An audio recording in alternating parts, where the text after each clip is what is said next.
Sekarang ada berapa tahun lagi? 2024. Berarti 2003, kalau ada ustadz berceramah, Imam Mahdi muncul 2024. Tunggu dulu, gak usah khawatir-khawatir amat ya.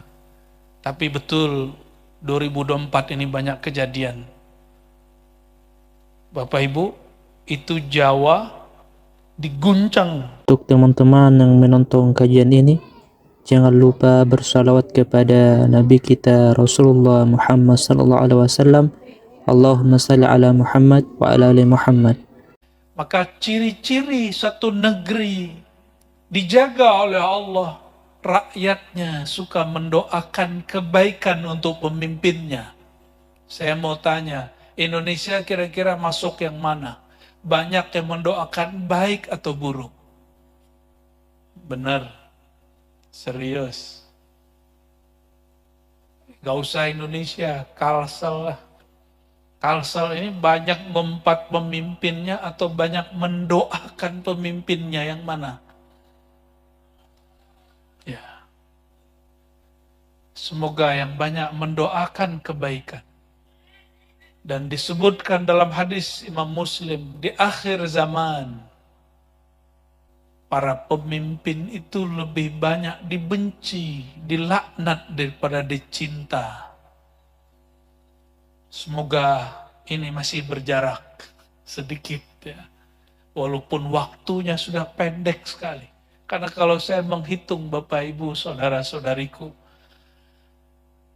Turki Utsmani runtuh tahun berapa? 1924. Sekarang sudah berapa? 2024. Sudah berapa tahun? Sahabat sudah. Tapi untungnya, ini untungnya, Mekah, Madinah, pusat Islam bukan Turki, bukan Baghdad, tapi Mekah dan Madinah.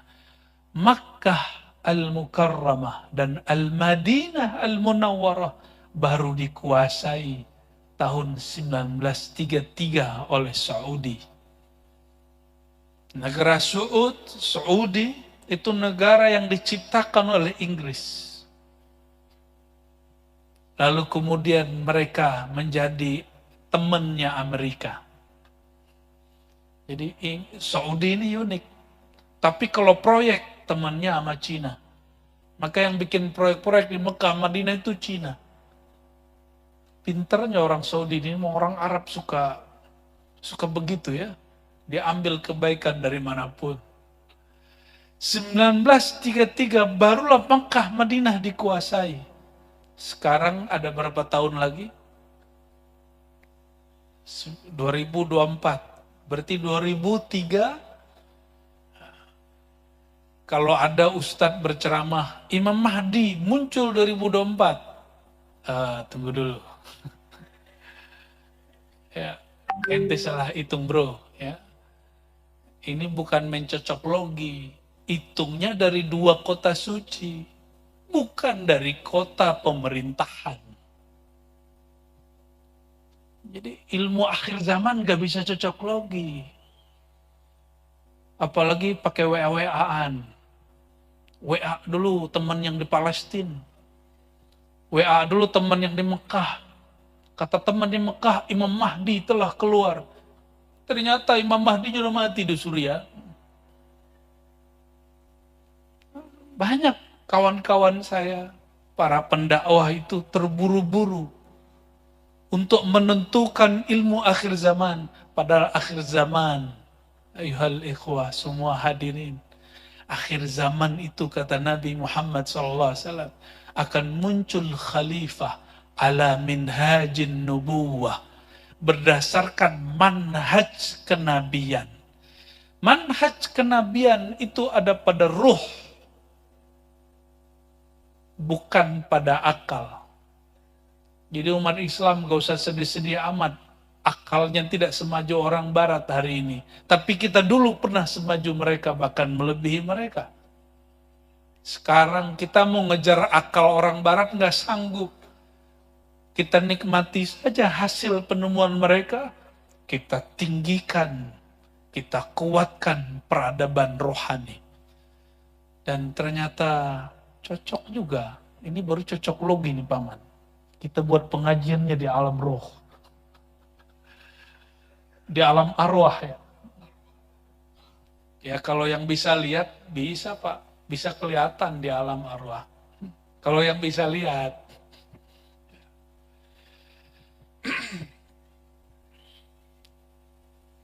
Maka kajian akhir zamannya saya simpul sederhana tadi. Bapak Ibu, gak usah khawatir-khawatir amat ya. Tapi betul 2024 ini banyak kejadian. Bapak Ibu, itu Jawa diguncang ya, kampung Sunan Bonang itu digoyang. Sunan Kalijaga ditanam di Jawa Tengah, bagian utara, Demak, itu sekarang terendam banjir. Belum lagi di kampung saya Sumatera Barat, itu ada yang banjir, ada yang longsor. Masya Allah, 2024 ini. Allah mastur an ummati Sayyidina Muhammad sallallahu alaihi wasallam.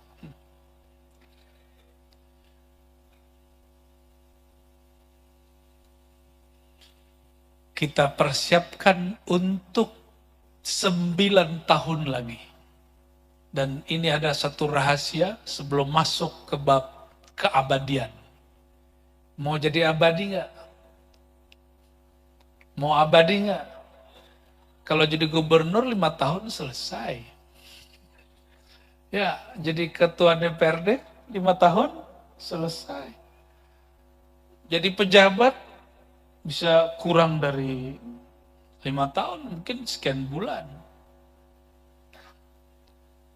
Tapi jadi makhluk abadi itu selama-lamanya. Mau nggak? Sebelum masuk ke situ ada satu kabar dari baginda Nabi Muhammad SAW. Al-Imam Al-Mahdi. Al-Mahdi artinya yang di-guiden oleh Allah. Bukan imam yang suka ngimpi, bukan. Imam yang dihidayahi oleh Allah SWT. Itu sang imam. Nanti memimpin negeri, seluruh negeri tanpa perlu pemberontakan. Tanpa perlu ngebom. Tapi justru mereka diminta untuk memimpin. Mereka memimpin 9 tahun. Berapa tahun?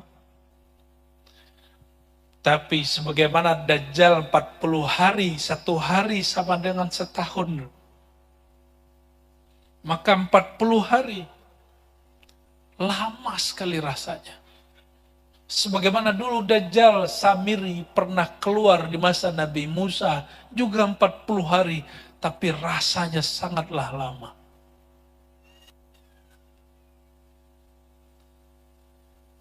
Namun Allah balas. Apa balasan Allah?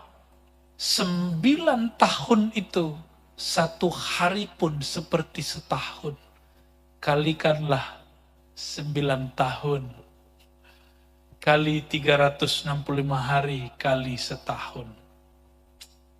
Bama, itu lama sekali. Lagi asik-asik menikmati dunia, yang sorga disegerakan, Ya'jud Ma'jud keluar. Ini pian-pian ini lagi asik bikin anak kali ya. Lagi asik makan, lagi asik santai. Nanti zaman itu cemburu-cemburu udah nggak ada, Bu. Udah tipis. Mumpung masih cemburu sekarang ya. Nanti nggak ada cemburu-cemburu zaman itu. Semua orang cemburu itu anania, ego. Ego perempuan. Boleh cemburu sebatas yang disyariatkan Allah.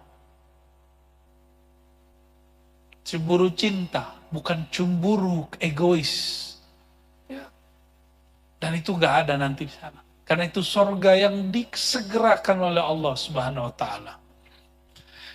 Baik, kita keep tentang akhir zaman. Ya. Siapkan saja diri. Kalau tidak tahu tentang akhir zaman, katakan kami tidak tahu. Jangan mengada-ada, jangan mencari-cari ke dunia yang gak jelas. Apalagi ilmu cocokologi. Mengulang kajian-kajian sebelumnya, karena ini basic untuk memahami tentang insan keabadian, alam keabadian. Paling pendek, kata Nabi, fasab'un wa illa fatis'un. Beliau itu akan tinggal di bumi setelah berjuang melawan Dajjal, pastinya itu selama 7 atau 9 tahun. 7 atau 9 tahun. Tapi jangan sedih dulu, Pak. Dajjal itu keluarnya, Dajjal sudah ada, tapi keluarnya 40 hari. Kalau Dajjal sudah ada, maka besar kemungkinan Imam Mahdinya sudah ada. Ya, Dajjal itu gelarnya, bukan namanya. Dajjala, ya, yudajjilu, tajjila, atau dajjala itu kalau dibuat mubalaghahnya. Orang yang banyak bohong disebut dajjal. Ya. Al-Imam Al-Mahdi ini sebenarnya namanya siapa? Gitu. Maka Nabi mengatakan ismu kasmi atau kaismi. Namanya, isimnya seperti isimku, seperti namaku. Isim atau nama dalam bahasa Arab artinya berbeda dengan nama dalam bahasa Indonesia. Ismun bahasa Arab itu diperdebatkan oleh ulama, itu asal katanya wasem atau ismun itu sendiri.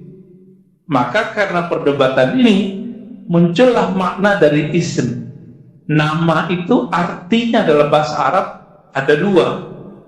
Pertama, alamun, tanda-tanda, simbol-simbol, gejala-gejala. Yang kedua, al-ulu. Jadi dari kata sumung, ismun dari kata sumung, maka sama langit disebut yang tinggi. Fakullu ma'ala sama'un. Semua yang di atas kita yang tinggi disebut langit. Ya, orang tua kita dulu nyebut apa ini disebut langit-langit gitu kan. Bukan langit beneran, tapi langit. Artinya sudah disepakati dalam semua bahasa. Jadi kalau digabung, apa arti ismu ka ismi? Isimnya nama kemuliaannya, keluhurannya, ketinggiannya, dan tanda-tandanya seperti tanda-tandaku dan seperti ketinggianku. Kalau kita kembali ke Quran, yarfa'illahu alladzina amanu minkum walladzina utul ilma darajat. Allah itu mengangkat orang beriman dan berilmu. Berarti si Imam Al-Mahdi ini mesti dia imannya di atas rata-rata, ilmunya juga berbeda. Saya dulu bingung ya, Imam Mahdi ini kan banyak yang ngaku, Pak. Tapi ketika kita membaca satu kitab judulnya Khatmul Auliya, karya Imam Al-Hakim At-Tirmidzi, imam ahli hadis di masa salafus saleh, tapi serius berbicara wali, baik wali di zamannya, wali di zaman Rasulullah, sampai wali di akhir zaman. Apa kata beliau? Yang dimaksud dia punya tanda-tanda dan punya ilmu yang tinggi.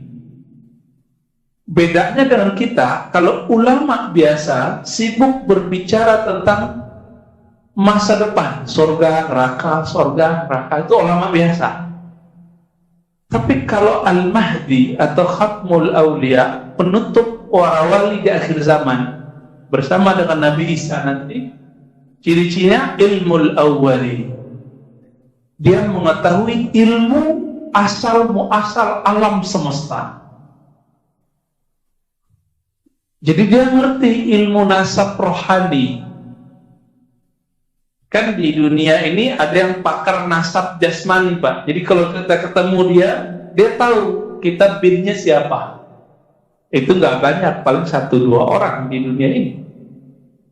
Tapi untuk nasab saya ini, dulu di alam ruh, itu siapa? Dia tahu, Pak. Dia dikasih ilmu itu.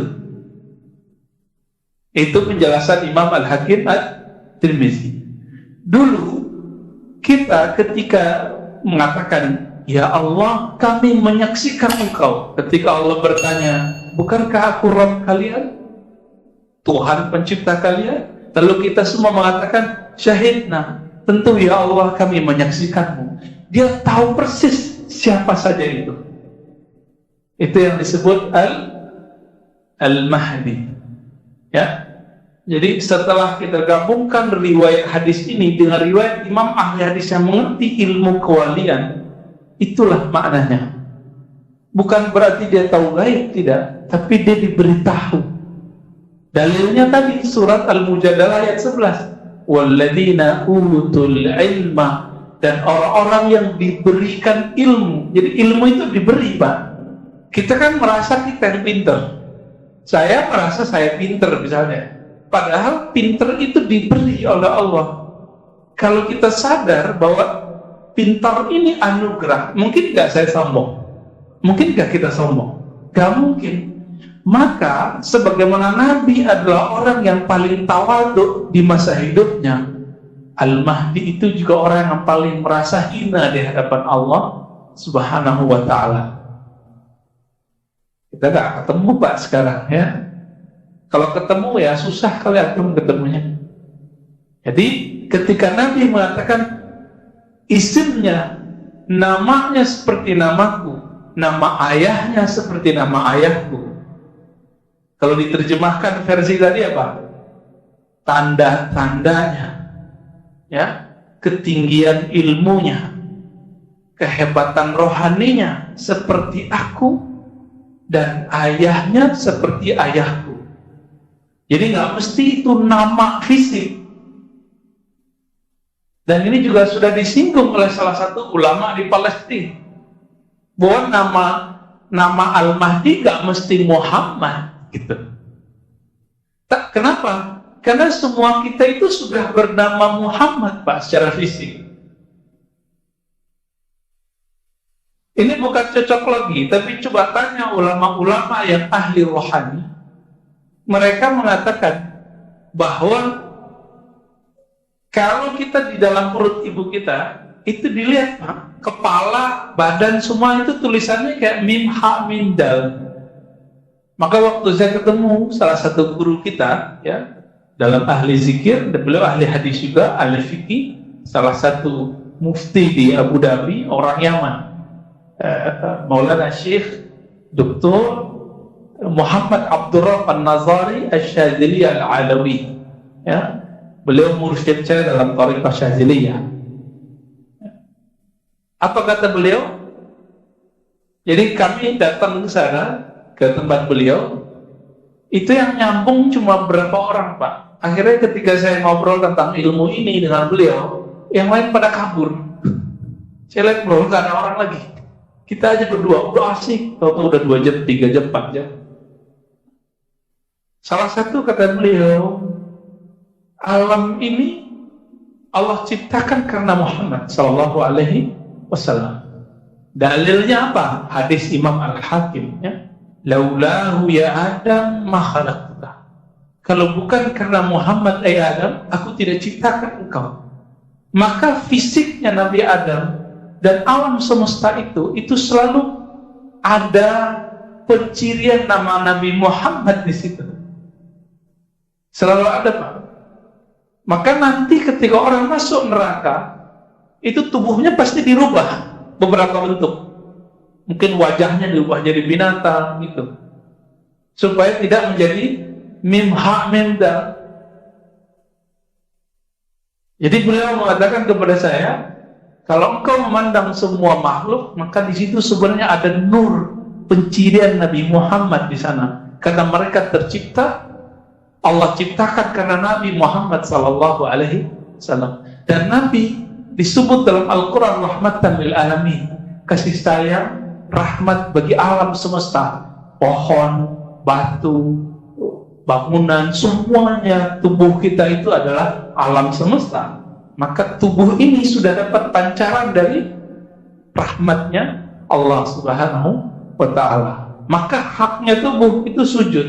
Coba kita lagi sujud, mirip orang lagi di dalam janin nggak? Di dalam perutnya. Sangat mirip sekali. Sangat mirip sekali. Orang kalau sakit-sakit badannya suruh sujud aja Pak. Nanti badannya enakan lagi tuh. Ya, pegel-pegel nih punggung, suruh sujud. Kenapa? Itu kembali ke fitrahnya. Kira-kira seperti itu. Jadi Bapak yang suka sakit punggung tuh tinggal buat akselerasi aja sujudnya tuh ya, mau dipanjangin dikit, mau dilebarin dikit. Ya. Seandainya dunia ini sisa cuma beberapa hari, pasti Allah kirim Al-Mahdi. Nah, apa dalilnya? Disebutkan dalam hadis Imam Tirmizi, "Lau lam yabqa min ad-dunya illa yawmun." Qala zaidah fi hadisihi la tawwala Allah dhalika al-yawm hatta yab'atha fihim rajulan min ummati atau min ahli baiti. Seandainya tidak tersisa lagi sebelum kiamat kecuali satu hari doang nih, pasti Allah kirim, Allah bangkitkan seorang yang bernama Al-Mahdi. Pasti. Lalu Allah panjangkan hari itu. Jika Dajjal 40 hari, satu hari sama dengan 1 tahun. Di hadis Imam Ahmad itu kan dikatakan hari pertama sama seperti 1 tahun, hari kedua seperti 1 bulan, hari ketiga seperti 1 minggu, hari keempat seperti 1 hari, lalu hari berikutnya sama seperti hari-hari yang lain. Namun kalau kita masuk pada hari itu sama kayak 40 tahun rasanya. Kok bisa? Bapak saudara masih ingat waktu kecil dulu, waktu belum ada alat-alat, belum ada perangkat-perangkat seperti sekarang, belum ada mobil seperti sekarang, itu kayak hidup tuh lama, benar nggak? Hidup terasa lama. Maka nanti apabila alam semesta ini sudah dieksploitasi sehancur-hancurnya, kita nggak tahu apakah 5 tahun lagi, 10 tahun lagi, 15 tahun lagi, kita nggak tahu Pak. Ini kan Saudi sudah mulai kehabisan tambang minyaknya, benar nggak? Sudah mulai kehabisan. Indonesia juga sudah mulai habis. Ya, maka teman-teman kita yang kerja di perusahaan bahan bakar minyak itu sudah banyak yang berhenti Pak, atau cari kerjaan lain, atau diberhentikan. Itu udah banyak ya. Teman-teman saya sudah banyak yang begitu. Ini sudah pertanda bahwa eksploitasi bumi hampir berakhir. Kalau bahan bakar itu nanti habis, kira-kira nanti lampu bisa hidup nggak? Mobil bisa jalan nggak? Kecuali nanti pakai tenaga surya ya. Maka sekarang orang udah prediksi itu. Kenapa sekarang buat tenaga surya? Karena orang udah prediksi itu. Tapi tetap aja olinya nanti dari tambang bumi. Nggak bisa jalan Pak nanti mobil kita. Ini bukan nakut-nakutin ini Pak, emang menakutkan. Memang ini menakutkan sekali. Ketika Dajjal itu keluar, apa kata Nabi? Naruhu jannatun. Nerakanya itu surga, surganya itu neraka. Maka si Dajjal ini sebelum dia keluar, itu sudah menyebar fitnah dulu. Kekacauan di mana-mana. Ketika dia keluar, itulah puncak kekacauan di dunia. Maka Nabi mengatakan, aku khawatir jika di saat Dajjal keluar, aku tidak bersama kalian. Why? Ya, kenapa? 5 azab. Karena setiap orang yang ketemu Dajjal mengira dia sudah ketemu Mahdi. Padahal itu Dajjal. Hati-hati Pak.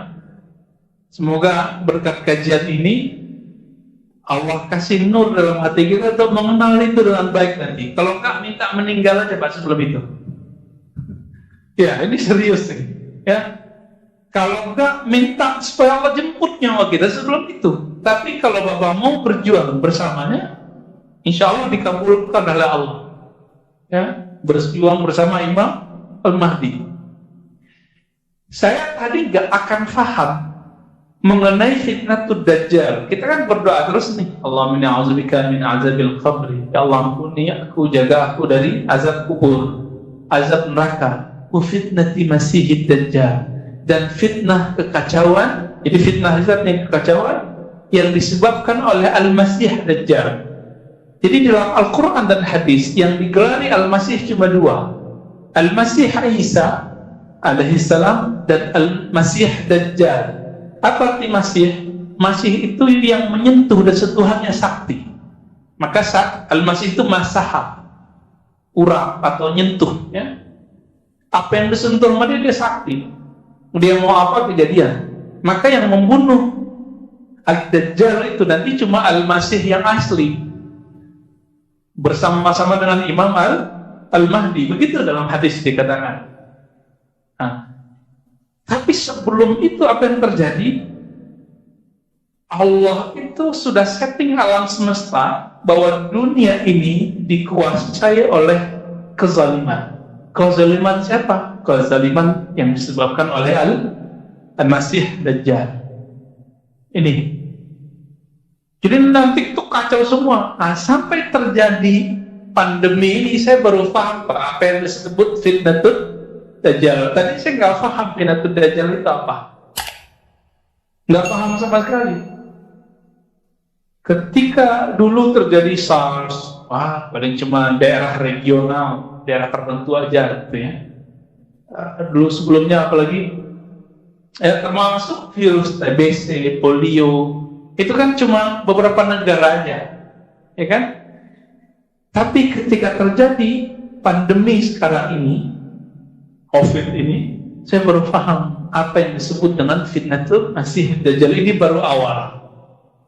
Ini baru awal. Kenapa saya sebut awal? Karena dalam hadis dikatakan, ya, Al-Mahdi itu keluar untuk memenuhi bumi dengan keadilan, sebagaimana bumi dipenuhi dengan kezaliman. Ini di COVID aja penanganannya tidak sedikit kezaliman yang kita dengar. Mungkin bukan dari pemerintah, tapi dari siapa gitu ya. Bapak rapid test itu proyek lagi nggak? Swab proyek lagi Pak. Teman kita udah jelas nggak? Bukan COVID. Itu ada teman kita 1-2 ya, tapi dia cerita, saya nggak tahu itu benar atau tidak. Apa dia kena Dajjal juga kita nggak tahu. Ya. Dia bilang saya nggak sakit apa-apa, cuma ditahan sama rumah sakit, disuruh tes dulu. Akhirnya diisolasi, padahal belum jelas statusnya apa. Karena sudah ketakutan, ya imunnya rendah, imunnya lemah, kena juga jadinya. Nah ini kejadiannya. Dan disebut pandemi itu karena sudah meliputi semua negara, benar nggak? Hampir semua negara Pak, kecuali negara yang terbelakang nggak punya akses berita, jadi mereka nggak mau kalau ada COVID. Atau ada negara yang pura-pura nggak ngerti, itu negara Yaman. Yaman itu pura-pura bego aja Pak ya, cuek aja deh.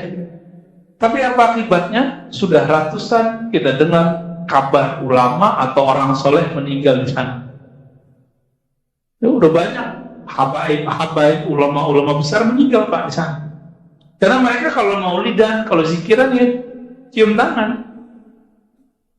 Kita tidak menolak ada COVID, tapi cerita yang digoreng berlebihan kita nolak. Itu aja bedanya Pak ya. Karena fitnah ini nyata. Jadi semua bumi, semua wilayah bumi itu kena. Kalaupun ada 1-2 negara yang mengklaim dirinya bebas dari COVID, tapi mereka ketakutan sama COVID. Ini yang disebut fitnah. Kekacauan yang disebabkan oleh si Dajjal itu. Apa arti Dajjal tadi? Pembohong. Ya, jadi kita diberitakan hal-hal yang menakutkan. Padahal yang COVID kan sebenarnya yang dijelaskan oleh Menteri Kesehatan dulu itu benar. Ini flu, tapi flu-nya lebih parah dikit gitu. Orang mati karena flu, influenza kan banyak juga. Tapi kenapa nggak diinfokan? Karena emang tidak separah flu yang ini, terutama yang punya penyakit bawaan. Akhirnya ketakutan karena berita. Coba rasakan, Pak, bulan-bulan Maret, pertengahan, April, Mei sampai puasa kita. Menegangkan nggak? Jadi Dajjal itu sudah bawa fitnah. Fitnahnya itu mirip kayak iklan, mohon maaf. Iklan-iklan sekarang itu barang-barangnya belum ada, Pak, tapi iklannya sudah ada. Coba tanya sama teman-teman kita ini. Ini cara model fitnah Dajjal itu. Barang belum ada nih, iklan dulu ada. Disetting lah nanti supaya ini sudah banyak yang minta. Akhirnya misalnya disebar orang-orang ke warung-warung untuk ada yang nanya tentang barang ini. Padahal barangnya belum ada. Pak, ada barang ini nggak? Padahal belum ada. Karena sudah banyak permintaan, yang jualan-jualan ini kemudian nanya kepada distributor, ada nggak barang A? Tuh, baru kemudian mereka buat, karena sudah di order. Mirip-mirip begitu modalnya. Beda dengan transaksi dalam Islam. Barangnya ada dulu baru dijual, kan begitu seharusnya. Jadi ketika Nabi SAW mengatakan, kalaupun seandainya masih ada satu hari terjadi kekacauan di bumi, pasti Allah akan bangkitkan seorang imam namanya Al-Mahdi. Lalu di hadis Imam Tirmizi ini dikatakan, rajulan min ummati atau min ahli baiti. Dia adalah sosok dari umatku, atau lebih tepatnya keturunanku. Nah, ini yang paling menarik, Pak. Jadi keturunan Nabi itulah potensi terbesar munculnya Imam Al-Mahdi. Kita cek, ternyata ada ulama yang menolak kemunculan Al-Mahdi. Siapa imamnya? Namanya Imam Ibnu Khaldun. Punya kitab Al-Muqaddimah, ya, dalam ilmu sejarah dan pengantar ilmu-ilmu.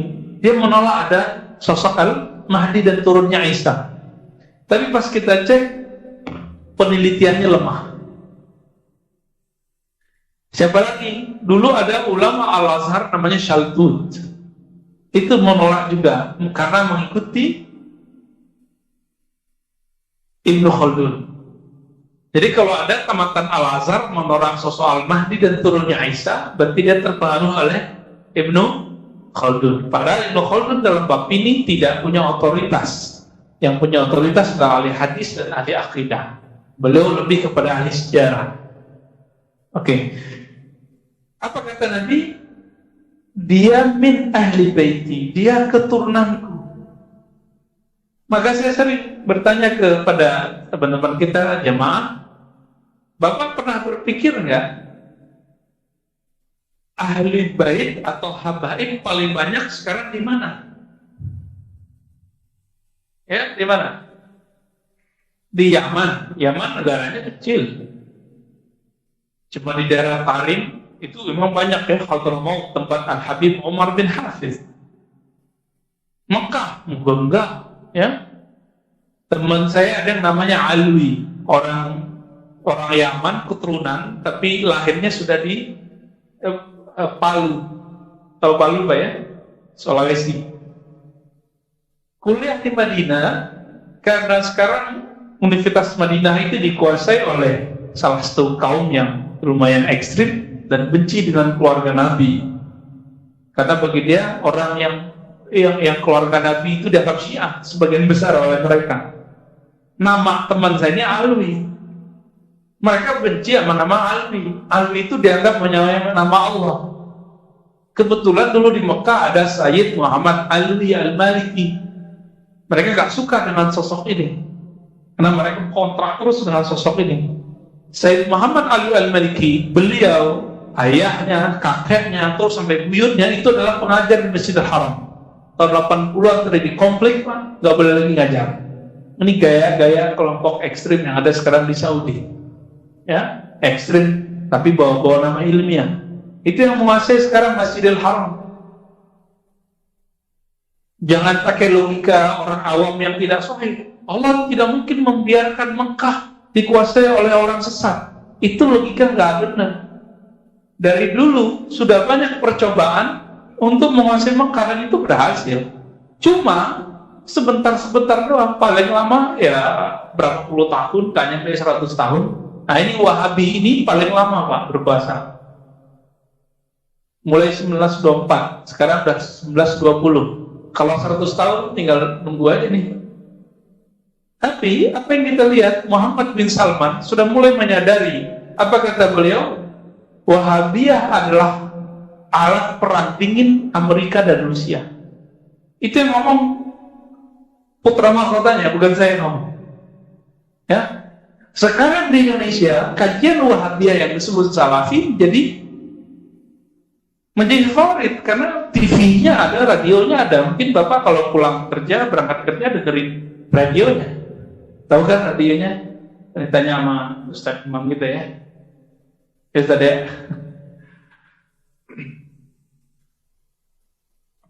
Bapak saya makan Allah. Itu ketika nama teman saya Ali, mereka benci. Sehingga saya teringat ya. Kalau kita benci kepada zuriat Nabi, berarti kita nanti benci dengan sosok Al-Mahdi. Karena Al-Mahdi itu pasti zuriat Rasulullah, keturunan Rasulullah SAW. Dan mereka sekarang ngomong apa, yang kelompok yang tidak suka dengan zuriat Nabi ini. Sekarang tidak ada lagi keturunan Nabi yang benar. Gitu. Nggak ada keturunan Nabi. Orang menolak keturunan Nabi, berarti dia menolak hadis Imam Al-Mahdi. Bahaya nggak? Bahaya Pak, hadis Al-Mahdi sahih. Ada dalam Sahih Bukhari, tidak disebutkan namanya ya. Di Muslim lebih banyak, di Abu Daud lebih banyak lagi. Mengingkari ada keturunan Nabi sekarang, mengingkari munculnya Imam Al-Mahdi. Mereka nggak mikir sampai di sana. Kajiannya kajian Al-Mahdi, lucu. Jadi ada banyak ustadz sekarang kajiannya akhir zaman, tapi nggak hormat sama habaib. Kualat padahal ini, ya. Ketika nanti Dajjal itu keluar, dia kira itu Al-Mahdi. Ketika Mahdi muncul, dia kira itu Dajjal. Nanti begitu. Maka Nabi mengatakan ya, dalam beberapa riwayat, ini dari Imam Abu Nu'aim, Al-Mahdi minna ahlul bait. Al-Mahdi itu keturunan kami. Di riwayat lain, min waladi Fatimah, dari keturunan Fatimah. Itu udah pasti. Lalu, kalau kita sudah sadar bahwa Ahlul Bait nanti di antara mereka ada imam yang disebut Imam Al-Mahdi. Tinggal dihitung Pak. Di negara mana sekarang yang terbanyak Imam Ahlul Baitnya, keturunan Rasulullahnya Sallallahu Alaihi Wasallam. Bapak tinggal cek lembaga guyupnya orang Ahlul Bait disebut Rabithah Alawiyah, Al-Ashraf ya. Itu mereka baik Hasani ataupun Husaini yang paling maju Indonesia. Pimpinannya lahir di Kuitang. Ya, Habib Zain bin Smith. Tinggal sekarang di Madinah. Sahabatnya Al-Habib Umar bin Hafiz. Itu punya Rabithah Alawiyah. Di Indonesia sekarang, beliau murid-muridnya punya TV. Namanya Al-Irth Nabawi. Nabawi TV. Yang Arabnya itu Irth Nabawi. Nah, di Indonesianya Nabawi TV. Nanti silakan dicek Pak. Itu murid-murid beliau semua, teman-teman beliau semua. Jadi kalau ada orang sekarang nih ngaku sebagai keturunan Nabi, itu dicek seperti kita ngecek hadis. Nasabnya kemana, dia klan siapa, benar atau tidak. Ketika sudah dikaji, ada buku panduannya, ada buku rujukannya. Kalau nggak terbukti, maka orang ini Habibnya Habib palsu. Sebagaimana ada hadis palsu. Jadi ini antum nih silakan aku turun Nabi, nggak apa-apa. Tapi paling keturunan yang palsu, doif. Gitu. Ada yang lemah. Yang lemah ini yang disebut keturunan dari jalur apa nyebutnya ya? Idrisiyah. Di Indonesia ini ada jalur Idrisiyah namanya di Indonesia, bukan tarekat ya. Ini agak lemah. Ini terjadi juga perdebatan. Banyak lah di Indonesia. Kalau kita lihat Bapak Saudara Allah mulai dari ujung Aceh, Medan, ya, kemudian pesisir Riau, Jambi, Kepulauan di Riau, di Malaysia, di Singapura, Palembang, sampai ke Betawi, sampai ke ujung Banyuwangi, yaitu semua pesisir pantai, sampai ke Lombok sana, sampai ke Ambon, Pak. Itu bertebaran keturunan Rasulullah Sallallahu Alaihi Wasallam, dan jumlahnya itu mengejutkan sekali, lebih banyak dari jumlah yang ada di tanah Arab. Bahkan teman saya yang sibuk ngurusin itu mengatakan apa? Beberapa klan, jadi suku, kabilah, kira-kira begitu ya. Misalnya As-Saqqaf, Al-Idrus, itu namanya suku-sukunya, Pak. Famnya, mereka nyebutnya family-nya. Itu ada di Indonesia yang masih bertahan, sedangkan di Yaman sudah nggak ada. Nah, ini indikator besar ini, Pak. Indikator besar ini bahwa besar kemungkinan Al-Mahdi muncul di negeri kita, di Nusantara.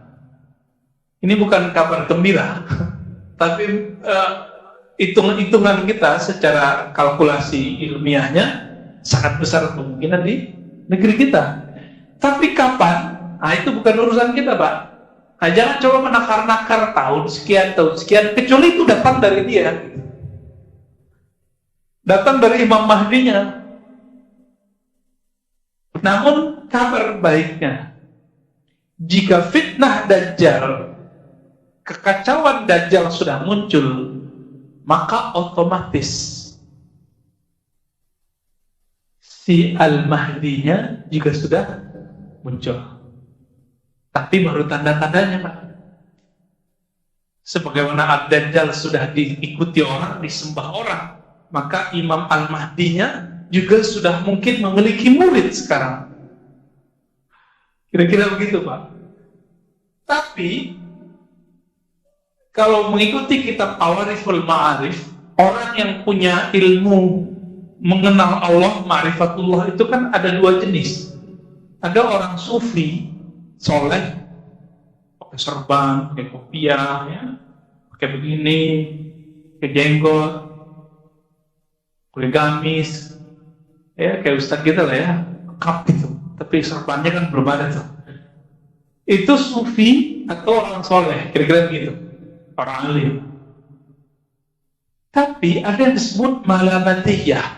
Apa arti malamatiyah? Dia menampilkan yang bukan di dalam hatinya untuk menyembunyikan kebeningan kalbunya. Jadi hati-hati, Pak. Jangan-jangan sang Imam Al-Mahdinya sudah ada, cuma dia penampilannya sama kayak orang-orang biasa, kita nggak tahu, gitu. Dan menariknya apalagi di agama Yahudi dan Nasrani itu ada ajaran tentang imam akhir zaman itu, sang penyelamat di akhir zaman. Orang-orang Yahudi punya istilahnya, mereka nyebutnya Tazor atau apa ya, kita cek di buku-buku mereka yang online, ya kan banyak tuh PDF mereka, jurnal-jurnalnya. Mereka punya juga istilahnya, imam penyelamat di akhir zaman, yang nanti akan mengembalikan kejayaan Nabi Sulaiman di Yerusalem. Makanya sekarang mereka sudah siap-siap kembali ke Palestina sana, ke Yerusalem, untuk menguasai kembali. Tapi nggak usah khawatir, Pak. Salah satu misi dari Al-Mahdi itu nanti menguasai Al-Quds, menaklukkan kembali Al-Quds dan dikembalikan ke umat Islam. Baik. Apa dasar saya mengatakan jangan-jangan Imam Al-Mahdinya itu malah nanti ya menampilkan hal-hal yang biasa sehingga orang tidak mengira dia punya ilmu itu. Padahal di dalamnya dia sangat mengenal Allah Subhanahu wa Ta'ala. Ini contoh. Di antara Bapak ini kan ada yang kuliahnya unik-unik. Ada yang mampu berbahasa yang kita nggak mampu. Ada yang punya skill yang kami tidak mengerti skill itu. Kelihatan nggak dari jidatnya? Enggak ya? Kalau Bapak nggak berpenampilan dosen di kampus, kita nggak ngerti kalau Bapak ini seorang dosen. Bapak ini seorang direktur, GM. Kalau nggak ada kartu pengenal, kita kan nggak ngerti. Baju semua orang sama, kira-kira mirip begitulah Pak. Dia pakaiannya sama kayak kita, tapi rohaninya kualitasnya berbeda. Apa dalilnya? Dalam banyak hadis, salah satunya riwayat ini disatakan yuslihuhullahu ta'ala fi lailah. Allah nanti akan islah dia. Islah artinya apa? Allah bersihkan dia, Allah perbaiki zahirnya supaya sesuai dengan batinnya dalam semalam. Au qala fi yaumain. Di riwayat Imam Abu Nu'aim dikatakan atau 2 hari. 2 hari itu artinya 2 kali. Saya mau tanya, ini mengikuti tadi, Nabi mengatakan tanda-tandanya seperti tandaku, namanya seperti namaku, ilmunya seperti ilmuku. Nabi berapa kali dibersihkan dadanya oleh malaikat Jibril? Masih ingat? Rasulullah ketika mulai kanak-kanak, ya kira-kira umur 6-7 tahun, itu dibeleh pada dadanya, dibersihkan oleh Jibril. Saudara sesusuannya, anak dari Halimah Sa'diyah, melihat itu, dikira saudaranya bernama Muhammad bin Abdullah itu akan dibunuh oleh orang putih, berpakaian putih ketika membelah dadanya. Lari dia mengejar ayahnya dan ibunya, wahai ibu, ada orang mau membunuh saudaraku Muhammad. Datanglah, ya, mengejar ini ayahnya, ayah susunya dan ibu susunya. Pas datang Nabi Muhammad duduk-duduk lagi main pasir kira-kira gitu ya, bengong anaknya. Tapi Halimah Sa'diyah sudah mengumpulkan keanehan-keanehan Nabi semenjak beliau diambil, dibawa ke atas onta, padahal ontanya itu kecil ya, tapi kok menjadi lebih cepat dan lebih seger. Dia sudah catat semua itu dalam pikirannya. Ini bukan orang biasa. Ini bukan orang biasa. Ternyata dulu Halimah Sa'diyah pernah mendengar juga kalam-kalam dari Aminah, bahwa Aminah mengatakan satu ba'atsu rasulah, Muhammad kamu akan dibangkitkan menjadi seorang rasul. Itu sebabnya bagi ahlu sunnah mayoritas ibundanya Nabi bukan musyrik, nggak musyrikah, nggak musyrik. Ayahnya Nabi tidak musyrik. Ini mayoritas ahlus sunnah, ya, hanya ekstremis yang mengatakan orang tua Nabi masuk neraka atau musyrik. Oke. Jadi kalau Nabi dibersihkan di waktu kecil, lalu terakhir sebelum Mi'raj, benar nggak? Coba dihitung Pak, sebelum Mi'raj itu berapa tahun Nabi lamanya? Dari umur 7 kira-kira sampai 3 tahun sebelum beliau berhijrah ke Madinah. Nabi hijrah ke Madinah itu sudah 50-an tahun umurnya. Kira-kira ya, 50 sekian lah. Karena Khadijah sudah wafat. Khadijah sudah wafat, ya. Pamannya Abu Thalib sudah wafat. Diperkirakan oleh ahli sejarah 3 tahun sebelum Nabi hijrah. Kira-kira nih, ya. Ada yang mengatakan 2 tahun. Tergantung nih riwayat mana yang dia pakai. Maka kalau kita ngikutin ritme ini Pak, Al-Mahdi itu juga akan dibersihkan oleh Allah sebanyak 2 kali. Pertama, waktu kecilnya, kira-kira umur 6 atau 7 tahun. Yang kedua, sebelum beliau mendeklarasikan atau hijrah dirinya sebagai Al-Mahdi di depan umat. Kira-kira begitu. Kira-kira berapa tahun? 2 atau 3 tahun. Ini perkiraan apa ya? Maka kalau dihitung, berarti 3 tahun setelah itu terjadi perperangan antara beliau dengan Dajjal. Tapi kapan tahunnya? Wallahu a'lam. Kita nggak tahu nih kapan tahunnya. Cuma melihat pandemi sudah begini, sudah meliputi dunia dan seisinya. Ini yang saya sebut dengan dalam hadis Nabi, muliat jawran. Bumi dunia sudah dipenuhi dengan kebohongan dan kezaliman. Ya, orang sensitif hari ini belum baca Omnibus Law sudah berani. Ya, pro dan kontra, dua-duanya, baik pro dan kontra, bagi saya ini nggak benar sampai dia baca isinya. Baca dulu isinya, mau pro, sebutkan pro jadi mana, mau kontra, sebutkan kontranya di mana gitu. Kan nggak semua baik di situ, nggak semua dikeburu. Tapi orang sekarang main emosi, maka nanti mohon maaf, karena emosional itu nanti sumbunya pendek semua. Orang akan sangat gampang sekali percaya dengan hal-hal yang tidak mungkin dipercaya sebelumnya. Contohnya gini, orang kalau sudah sakit parah, dia paling gampang percaya sama dukun. Dimulai dengan ahli ruqyah, jinolog. Lama-lama nggak sembuh-sembuh datang ke dukun. Awal-awalnya datang ke uskun, ustadz plus dukun. Lama-lama jadi datang ke dukun. Begitulah. Kenapa? Kalau bahasa dari senior saya, ya, Dr. Syarif, masih ngajar nggak ya? Syarif Hidayatullah, masih ya, alhamdulillah. Itu beliau punya diksi yang menarik sekali dulu waktu kita lagi diskusi. Apa kata beliau? Orang yang sakit, orang yang susah, itu daya tawar imannya pendek. Itu kata beliau. Ini saya ingat-ingat nih, bahasanya bagus karena beliau ahli semantik dan semiotik. Orang yang sakit atau susah itu daya tawarnya pendek.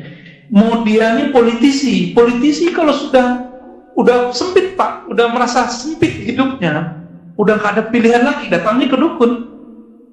Dan perlu diingat bahwa Allah, Al-Mahdi tidak maksum, tapi rohaninya mengikuti, mewarisi rohani Nabi.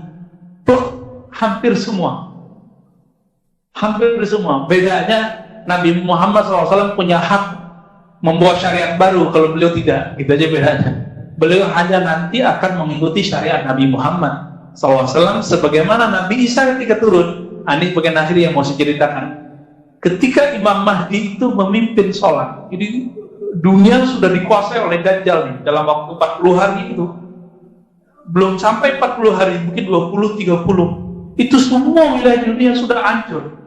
Bayangkan Pak sekarang, kalau semua negara resesi, habis resesi nanti apa lanjutannya?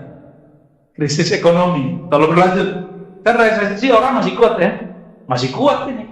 Cuma pertumbuhan ekonominya yang nggak ada. Ya udah minus. Kita waktu tahun 98 sampai 20-an minusnya. Kalau berlanjut, ini bisa semua negara, bukan negeri kita aja. Ini yang disebut jauran, kezaliman di mana-mana. Di saat itulah Al-Mahdi itu kemudian datang ke Makkah, Madinah. Jadi Imam Al-Mahdi itu sekarang bukan di Makkah, bukan di Madinah. Tapi beliau nanti akan datang ke sana. Kenapa? Di sana itu dijaga oleh malaikat-malaikat Allah sehingga Dajjal tidak bisa masuk. Gitu. Di saat berjuang dan itu diperdebatkan di mana tempatnya, apakah itu di Syam atau di Al-Quds atau di mana tempatnya, lagi sholat, mau sholat nih, udah maju Imam Al-Mahdinya mau jadi imam, Nabi Isa turun. Ketika Nabi Isa turun, hanya Al-Mahdi yang mengerti itu Nabi Isa. Ya, apa kata beliau? Wahai Ruhullah Isa ibn Maryam, silakan menyamami kami, karena beliau seorang nabi. Nabi kan lebih mulia dari seorang wali. Al-Mahdi kan waliullah. Nah, ini adab beliau. Tapi apa adabnya Nabi Isa? Masih ingat Nabi Musa berdoa, ya Allah jadikan aku nabi umat akhir zaman. Apa kata Allah? Sudah ada nabinya. Ya udah kalau gitu jadikan aku umat nabi akhir zaman. Jadi selevel Nabi Musa, induknya syariat Nabi Isa kan di Nabi Musa. Nabi Isa kan belum menyempurnakan, belum mengurangi juga. Jadi baru cuma berapa ajaran Nabi Musa yang direvisi oleh Nabi Isa. Jadi induknya di Nabi Musa. Nabi Musa sebagai induk itu berharap menjadi pengikut Nabi Muhammad, apalagi Nabi Isa. Maka adab beliau, engkau yang jadi imam, aku jadi makmum. Maka Nabi mengatakan, betapa luar biasanya kalian ketika Isa turun, wa imamukum minkum. Imam kalian bukan Nabi Isa, tapi imam kalian adalah Imam Al-Mahdi. Ini bisa menolak asumsi yang ditakutkan oleh Shaltut. Shaltut mengatakan hadis mengenai Nabi Isa hanya memperkuat doktrin Kristen. Itu tidak benar, karena buktinya nanti dia jadi makmum, ya. Kira-kira seperti itu. Kesimpulannya sederhana, jika fitnah atau kekacauan Dajjal sudah muncul, maka sebenarnya ilmunya Imam Al-Mahdi sudah mulai muncul. Dan ini ditandai dengan beberapa waktu yang lalu banyak orang bicara Mahdi, banyak bicara Dajjal. Walaupun kemudian ada yang tepat, ada yang salah, ada yang hoax, ada yang cocok logi. Ya, semoga Allah ampuni semua itu dan Allah sempurnakan kekurangan kita semua. Ya, amin ya rabbal alamin. Semoga kita nanti kalau umur panjang menjadi tentaranya Al-Mahdi, pengikut Al-Mahdi. Wassallallahu ala nabiyina Muhammad. Cukup, ada pertanyaan?